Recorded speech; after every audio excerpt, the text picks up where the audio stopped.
আমরা সচরাচর যা দেখি, মানুষের মৃত্যুর পর তার দেহকে হয় মাটির নিচে কবর দেওয়া হয় অথবা শ্মশানে গিয়ে দাহ করা হয়।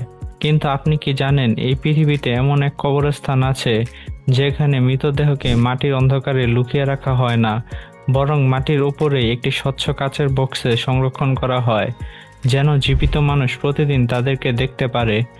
ভাবুন তো, আপনার চোখের সামনেই যদি যুগের পর যুগ শুয়ে থাকে আপনার মৃত পূর্বপুরুষ, কেমন হবে সেই অনুভূতি? আবার পৃথিবীর কোনো এক প্রান্তে এমন এক অদ্ভুত রীতিও আছে যেখানে প্রতি বছর মৃত প্রিয়জনদের কফিন থেকে বের করে আনা হয়। এরপর তাদের নতুন জামা কাপড় পরিয়ে তাদের সাথে নাচ গান করা হয়, ছবিও তোলা হয়। শুনতে অবিশ্বাস্য লাগলেও এটাই সত্যি। এখানেই শেষ নয়, এমন এক কবরস্থানও আছে যেখানে মানুষের লাশ মাটির বুকে নয়, বরং তুলে দেওয়া হয় শিকারী পাখিদের মুখে। হ্যাঁ, ঠিকই শুনেছেন, যেখানে মৃতদেহ চিল শকুনের খাদ্য হিসেবে ব্যবহৃত হয়। কিন্তু আপনি কি ভেবে দেখেছেন এমনটা তারা কেন করে?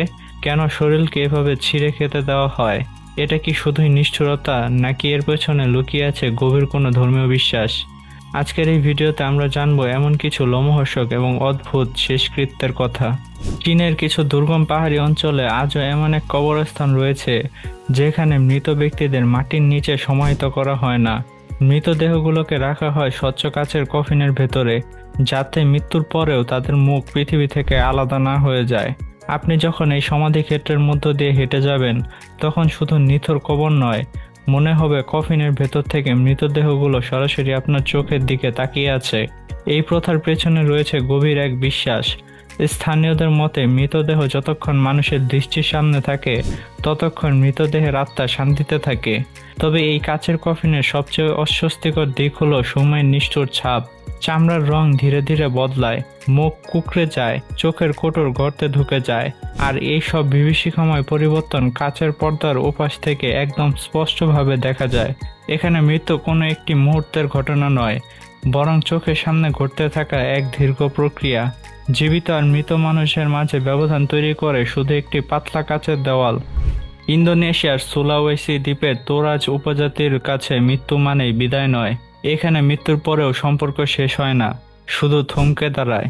তোরাজরা মৃত স্বজনদেরকে সাথে সাথে কবর দেয় না, লাশকে কাপড়ে মুড়িয়ে বাড়ির ভেতরেই রেখে দেওয়া হয়, যেন মানুষটি কেবল অসুস্থ আর হয়তো কোনো এক সকালে আবারও জেগে উঠবে। কিন্তু এখানকার সবচেয়ে বিস্ময়কর রীতি হলো মানে নে। এই প্রথা অনুযায়ী কয়েক বছর পর পর পূর্বপুরুষদের কফিন খোলা হয়, লাশ বের করে আনা হয়, হাড়গোড় পরিষ্কার করা হয় এবং মৃতদেহকে পরানো হয় একদম নতুন ও দামি পোশাক। এরপর মৃতদেহকে সোজা করে দাঁড় করিয়ে পরিবারের সদস্যরা তার সাথে ছবি তোলেন, গল্প করেন, ঠিক যেন সে এখনো পরিবারের একজন জীবিত মানুষ। সেই মুহূর্তে জীবন আর মৃত্যুর বিভেদ রেখা যেন সম্পূর্ণ মুছে যায়। এরপর মৃতদেহগুলো পুনরায় কফিনে রেখে পাহাড়ের গুহায় সংরক্ষণ করা হয়। স্থানীয়দের বিশ্বাস, এই রীতিতে কোনো ভুল হলে পূর্বপুরুষদের আত্মা কারারুদ্ধ হতে পারে, ফসল নষ্ট হওয়া থেকে শুরু করে নানা বিপদ নেমে আসতে পারে পরিবারে। পেরুর নাসাকা মরুভূমির ঠিক মাঝখানে এমন এক অদ্ভুত জায়গা রয়েছে যেখানে মৃতদেহ মাটির নিচে নয়, বরং মাটির উপরে বসে থাকতে দেখা যায়। এই জায়গার নাম চাউচিলা সিমেট্রি। এটি কোনো সাধারণ কবরস্থানের মতো দেখায় না, বরং মনে হয় একটি উন্মুক্ত প্রদর্শনী। পার্থক্য শুধু একটাই, এখানে প্রদর্শনীর উপকরণ হলো মানুষের মৃতদেহ। প্রায় 1000 বছরের পুরনো এই সমাধিক্ষেত্রে মৃতদেহগুলো কফিনে বন্দি করা হয়নি, মায়ের গর্ভে থাকা শিশু ভ্রূণের মতো কাপড়ে মুড়িয়ে এবং দড়ি বেঁধে খোলা কবরের উপরে রাখা হয়েছে। নাসাকা মরুভূমির শুষ্ক আবহাওয়া এখানে অদ্ভুত ভূমিকা রাখে। বাতাসের আর্দ্রতা প্রায় নেই বললেই চলে, আর ঠিক এই কারণেই মৃতদেহগুলো প্রাকৃতিকভাবেই মমিতে পরিণত হয়েছে। 1000 বছর পরেও দেখা যাচ্ছে তাদের।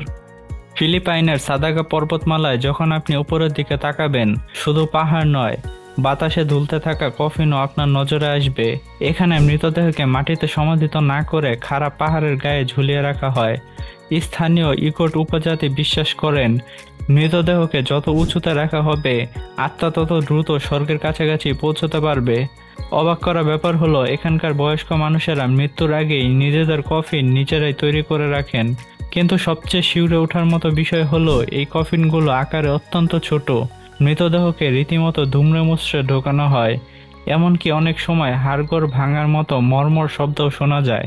আজও সেই খাড়া পাহাড়ের নিচে ছড়িয়ে থাকা মানুষের হাড়গোড় দেখা যায়, যেন পাহাড় নিজেই সেই মৃতদেহকে প্রত্যাখ্যান করেছে। তিব্বতের বরফ ঢাকা পাহাড়ে এমন এক জায়গা আছে যেখানে মানুষ মারা গেলে তার ভাগ্যে মাটিও জোটে না, আগুনও জোটে না। এখানে মৃতদেহকে সঁপে দেওয়া হয় সরাসরি আকাশের হাতে। এই প্রথার নাম স্কাই বেরিয়াল বা আকাশ সমাধি। যখন কেউ মারা যায় তার মৃতদেহকে নিয়ে যাওয়া হয় পাহাড়ের চূড়ায় খোলা আকাশের নিচে, যেখানে উপস্থিত হন তিব্বতী বৌদ্ধ ধর্মগুরুরা। এরপর বিশেষভাবে প্রশিক্ষিত ব্যক্তিরা পাথরের অস্ত্র দিয়ে মৃতদেহকে টুকরো টুকরো করে কাটেন। হাড়গুলো পর্যন্ত থেতলে গুঁড়ো করা হয়, আর কিছুক্ষণের মধ্যেই আকাশ থেকে নেমে আসে শত শত শকুন। মাত্র কয়েক মিনিটেই সমস্ত মৃতদেহ গ্রাস করে ফেলে।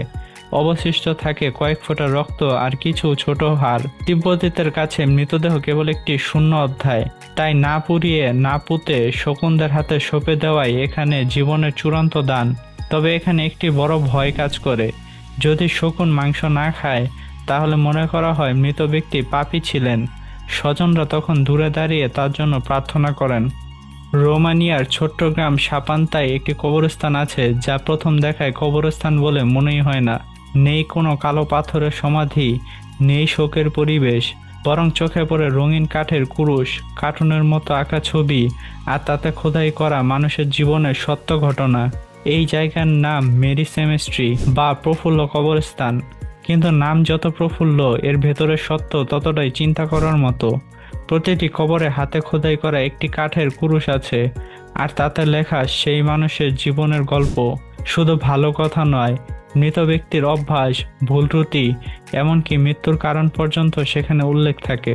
কোনো কুরুশের লেখা, অতিরিক্ত মদ খেয়ে তাড়াতাড়ি চলে গেছেন। কোথাও লেখা, এই মানুষটির স্ত্রীকে মারত, এখন নিজেই মাটির নিচে।